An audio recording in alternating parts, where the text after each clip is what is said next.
Hakika kama ilivyotarajiwa, si mechi nyepesi hata kidogo. Pamba Jiji wanaonyesha ushindani wa hali ya juu dhidi ya Simba ambao hata hivyo Simba ndio wanaomiliki zaidi mpira. Simba wanashambulia zaidi na hasa kupitia kwenye maeneo ya pembeni kwa Alibasege na kwa Anise Ura, huku maeneo ya kati kukiwa na mshambuliaji bandia Eli Mpanzu Kibisawala akipata support kutoka kwa mwamba wa Lusaka Clatous Chota Chama aliye nyuma yake.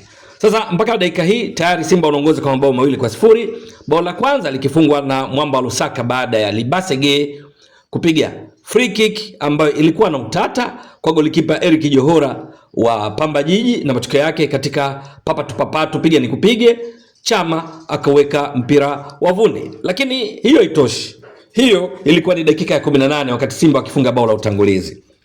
Bao lingine liliwekwa wavuni na Anise Ura katika dakika ya 30. Istikali kutoka kwa Libasege, na hiyo ni baada ya Simba kugongeana vizuri, lakini Libasege akapiga cross ambayo ilikuwa tunasema pinpoint cross.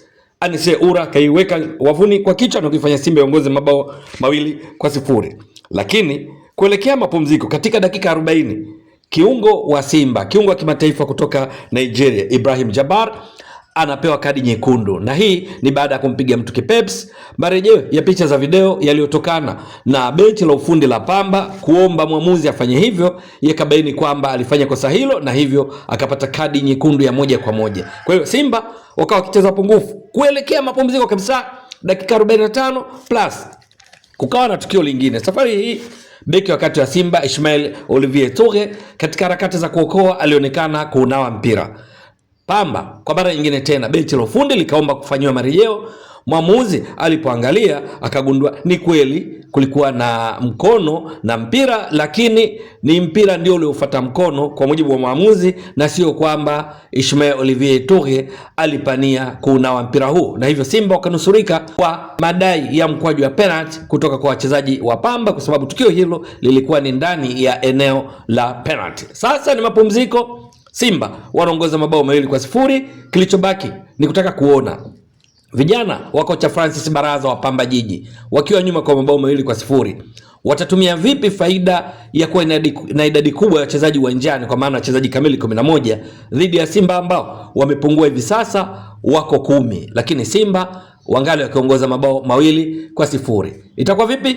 Ni swala la kusubiri na kuona katika kipindi cha pili nini kitakachoendelea. Lakini kwenye vikosi vya timu zote mbili, Pamba ameanza kwa mfumo wa baada ya golikipa kuwa na walinzi 4, viungo 4, washambuliaji 2 ambao kule juu kuna Abdul Karim pamoja na Deogratias Mafie. Wakati wekundu wa Msimbazi Simba chini ya kocha Steve Barker wameanza na mfumo baada ya golikipa wanakuwa na viungo 3, washambuliaji 3.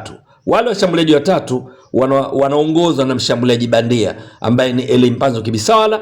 Upande mmoja wa kushoto yupo Anise Ura, kulia yupo Libasege. Hao wote ni inverted wingers kwa sababu Libasege gule yenye nguvu zaidi la kushoto anatokea upande wa kulia, Anise Ura gule yenye nguvu zaidi la kulia anatokea kushoto. Halafu nyuma ya Mpanzu kuna mwamba Lusaka Clatous Chota Chama, katikati kwenye viungo kuna Neo Maema, alikuwepo Ibrahim Jabbar ambaye hata hivyo ameshapungua kwa kupewa kadi nyekundu, lakini vile vile miongoni mwa wale waliopata nafasi ya kuanza wapo Nathaniel Chilambo, lakini vile vile yupo Ismail Olivier Toure, yupo Rushain Diriek, wakati golikipa ni Hussein Abel. Na hii inatokana kweli kwamba golikipa wao ambaye huanza mara kwa mara Mahamadou Tanja Jibo aliumia katika mechi yao ya kwanza dhidi ya Kagera Sugar walioshinda mabao 2-0, na hivyo ameshindwa kuwamo katika kikosi leo hii.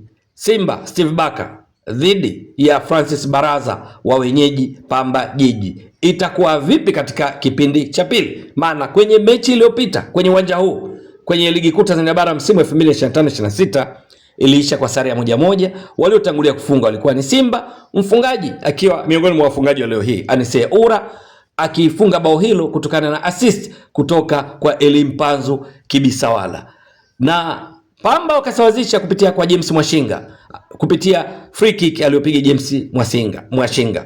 Lakini leo hii James Mwashinga si miongoni mwa wachezaji wa Pamba kwa sababu alishasajiliwa na Singida Black Stars. Golikipa Yona Amos si miongoni mwa wachezaji wa Pamba, badala yake yupo Eric Johora.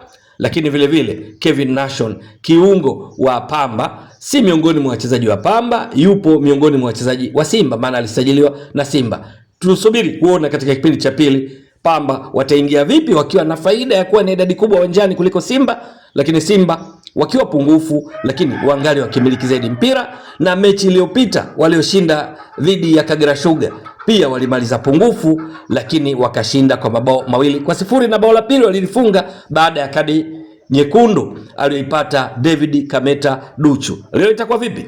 Yote tutayapata majibu katika kipindi cha pili.